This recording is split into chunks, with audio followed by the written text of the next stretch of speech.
కురుక్షేత్ర యుద్ధం ముగిసిన తర్వాత బలరాముడు శ్రీకృష్ణుడితో, సోదరా, నీవింత చేసి నడిపించిన ఈ మహాభారతం నుండి మనుషులు ఏమి నేర్చుకుంటారు అని అడుగుతాడు.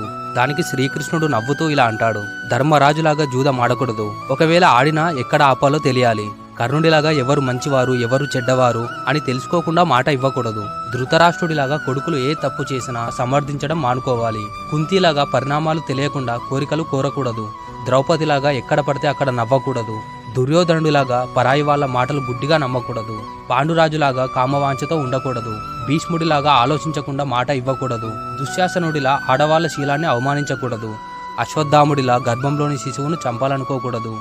గాంధారిలాగా కళ్ళు మూసుకొని పిల్లలు ఏ తప్పు పని చేసినా చూడకుండా ఉండకూడదు. పరీక్షితుడిలాగా తన వంశాన్ని చూసుకొని గర్వంతో తప్పుడు పనులు చేయకూడదు. ద్రోణాచార్యుడిలా ఎవరు ఏం చెప్పినా అది నిజమని నమ్మకూడదు అని శ్రీకృష్ణుడు చెప్పిన మాటలు విని బలరాముడు కృష్ణుడికి నమస్కరిస్తాడు.